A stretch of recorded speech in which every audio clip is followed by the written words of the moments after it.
Who is the greatest player of all time in GTA Online? Many players over the years have tried to claim this oh so sought out title. Many have claimed they're the greatest. Some have even come close. And others, not as much. But this is beyond the point. You may think this is an impossible question to answer in the first place. There have been millions of players that have played over GTA Online's history. Saying one is best above the rest surely is impossible. Well, to those who play on PC, the most chaotic version of GTA Online, there is one player that stands above the rest. If you are fortunate enough to be an ally of his, you'll talk about him with reverence. For those not as lucky, for those who have had to face all of his wrath, for whatever reason good or bad, they'll talk of him with absolute horror, disdain, and above all else, fear. A lot of this history, a lot of these old stories of betrayal and deception, of conflict and war, will likely be unknown to the vast majority of you watching, but today I'm here to tell you about some of these incredibly interesting old tales. And if you are one of the people unfortunate enough to not know about all of this interesting history, are you in for a treat? Even if you don't like PvP, even if you absolutely despise it, I bet even you will find this story interesting. GTA Online, as we know it, is an entirely unique experience, for better or for worse. But with something as chaotic as GTA Online, it'll more often than not spawn epic bloody events that have occurred throughout its history, and none more so than the PC version of the game. But with all that being said, we're here for one very specific purpose. We're here to talk about one player in particular. For this one player on the PC version of GTA Online has single-handedly changed the course of GTA Online more than anyone else in the game's history, on PC and beyond. He is the player that every PvP player strives to become, a player that every tryhard and every griefer wishes they had the fraction of the same skill. I, in fact, would even argue that he is the reason why modding on PC is as bad as it is. Not through him modding directly, of course. No, it's because to beat this player, that was the only way people could. And even with those mods, more often than not, they still managed to fail. So, who is this player, you may be asking? Well, that player's name was Staeni. Now, just to make it clear for those not aware of Staeni's reputation on the PC version of GTA Online, to demonstrate the caliber of player we're talking about and how much of an impact he had on the game. Just because I am making this video, I am at risk of being hunted by Staeni's old victims, tryhards and modders alike, when I log back into GTA Online, just for speaking highly of him. Just for making this video, I am putting a huge target on my back. That is how much weight Staeni's name holds on PC, and that's how badly he has conquered the player base. Now that I've properly set the tone for the video, let's explore a little bit of the important context surrounding Staeni. Staeni started playing GTA Online on PC on April 18th, 2015, just 4 days after the game's release on the platform. And from here, he quickly made a name for himself through joining the most notorious and infamous crew in all of GTA Online on PC, Staeni Corp E, or otherwise and more commonly known as SUCE. Now, SUCE was and still is considered the peak of GTA Online PvP. They were mainly active during a time where things like the orbital cannon and Mark II didn't exist, around 2015 to 2018. So if you wanted to, fight, they had to rely on, well, skill, which sadly went extinct in the game with the release of the orbital cannon. This is so sad. But why does this crew in particular stand out more than the rest? Why does this crew in particular matter?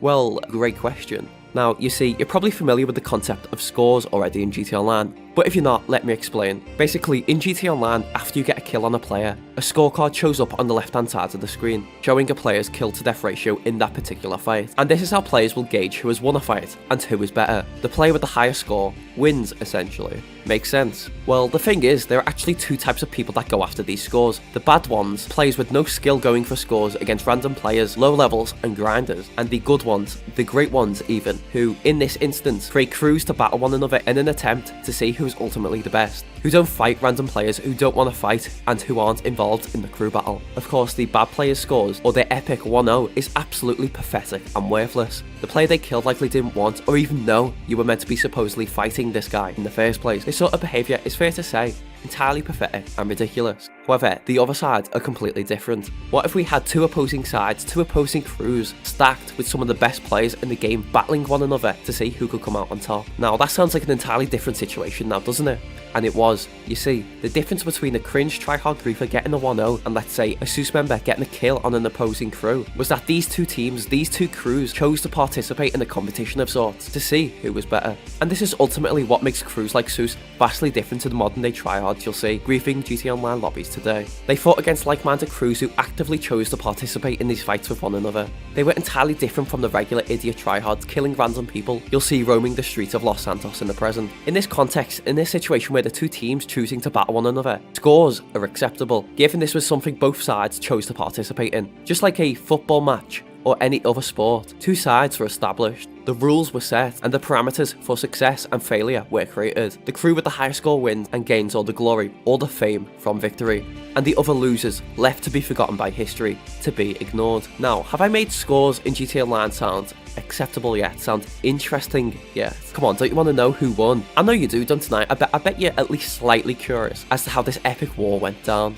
An amazing story in its own right, but sadly, one for another day. But now back onto the topic, or player at hand.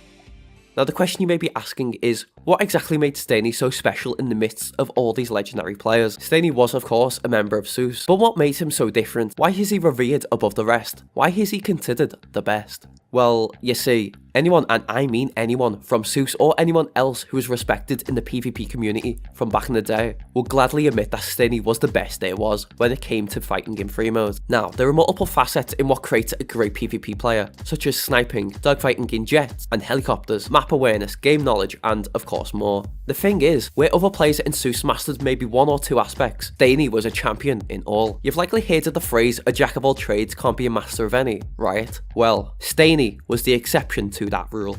You see, Staeni could rival the vast majority of other players in absolutely any aspect of the game. Take sniping, for example. Staeni could only be rivaled by the likes of Proto, who's arguably the greatest sniper of all time, and people like you versus Pro, who he has friendly 1v1s in the past and someone you are likely aware of. These players were absolute masters of their chosen field, sniping, yet sadly suffered in other aspects. However, with Staeni, he had mastered sniping, but didn't suffer from the same drawbacks in other areas. Staeni could rival anyone in any field, and this made his rivals a little bit angry. You see, Staeni, for the most part, was absolutely untouchable.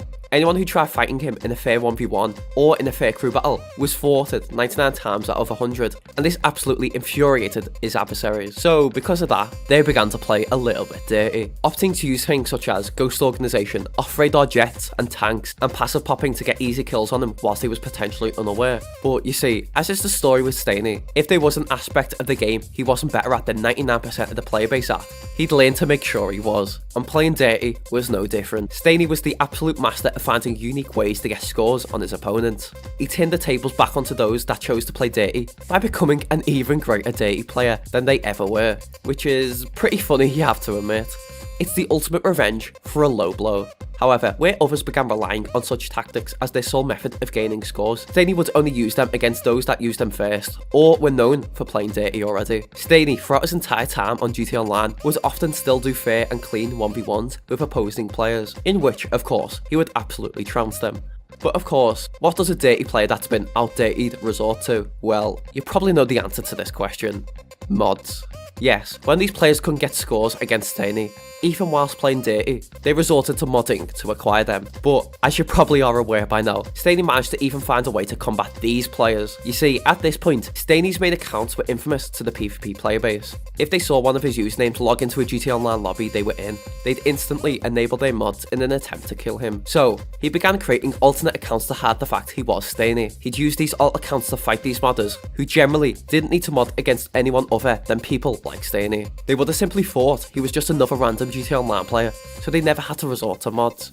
And this is when Staeni struck. He'd absolutely demolish these players and leave them wondering what just happened. But, of course, by the time they did, it was absolutely too late. Staeni had already beaten them. Unironically, I wager that no other player has created as many modders as Staeni has. You see, he was simply just too good to the point where the only way he could be beaten was with mods. And, of course, because he beat so many people and made so many people angry, forced all these players to resort to modding, simply in an attempt to beat him. So, if you get crashed in GTA Online on PC, blame Staeni. Staeni. If he wasn't as good as he was, that modder probably wouldn't have existed. Now, after everything I've said, perhaps you're still questioning what I'm saying here. I mean, surely just one player can't have had this much influence over GTA Online. Surely I'm just simply overemphasizing how good he was. I mean, maybe there is nothing I can say that'll convince you of Staeni's ability. Maybe my words will never be enough to convince you. That's fair, I suppose.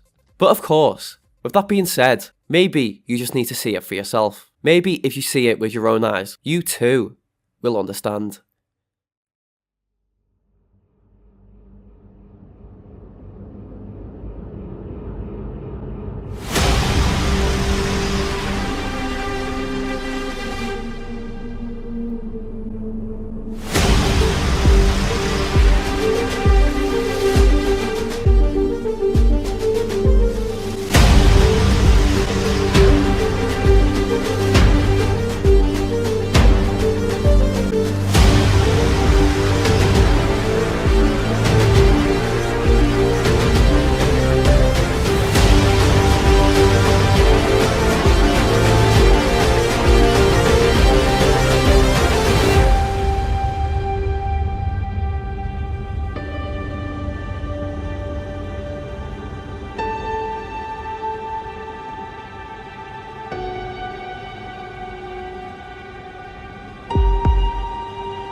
So, you believe me yet? Okay, so what you may be asking now is, what is he doing today? Where is he? Well, after all the wars between SUCE and Navy allies, who were their main rivals, after years of conflict and fighting, after all these battles, even after SUCE's own leader, It's Fatal, was exposed as a modder and he began betraying the crew, Staeni included, after Staeni's enemies, after they had been beaten time and time again, targeted his YouTube channel and got it deleted through mass reporting, he continued to play the game. However, the one thing that stopped him playing, the one thing alone that made him quit the game, something we're all familiar with, was Rockstar's poor game design. You see, at the time before he left for good, after all the years of fighting and gathering scores on his enemies, he had practically beaten everyone there was to fight. He was the undisputed king of GTA Online. Yet with the inclusion of things like the orbital cannon and the increasing modder presence in the game, due to Rockstar's anti-cheat being pretty much non-existent, he saw it fit to leave the game at his peak, to walk off into the sunset after destroying all his enemies and winning all of his battles. He left, leaving behind a legacy no other PvP player could claim they had. GTA Online as it is today is a mess full of modders, hacks and exploits. GTA Online will likely never be as it was when Staeni reigned over the player base. Sadly, the state of the game today will likely never allow for these epic battles between crews that had once took place, and because of that, a huge appeal of the game for Staeni was gone, and because of that, he had to leave. However, despite the awful state of the game, Staeni's legacy will remain intact. He will continue to live on as an urban legend of sorts, as the undisputed king and the greatest player on GTA Online to those he favoured, and the worst scourge of the players unfortunate enough to be his victims. Just to show how Staeni's legacy has lived on, just to show how much people still respect him and consider killing him an incredible achievement. If we take a look at some Ordinary Gamers video talking about the modding issue in GTA Online, you can see here that there is a player using a a name changer to imitate Staeni in an attempt to kill him on his alternate account just to be able to have bragging rights about killing him. Even after all this time, people are still trying to say they killed Staeni, even after he hasn't played the game in years. If this doesn't show how much of an impact he had on the player base, nothing will. But however, with all this being said, I do hope you've enjoyed learning about a piece of history on the most chaotic version of GTA Online. Over the years, there have been many legendary events that have took place, and I am glad to have been able to share the story of one of the most influential people at the centre of all of them. Although he's gone from the game and likely won't ever come back, maybe one day, perhaps on a hypothetical 6th entry into the GTA series, Staeni could potentially return. And if he does, what a day that'll be. All I can say is that I feel absolutely sorry for the people that get on his bad side. Take care everyone, and goodbye.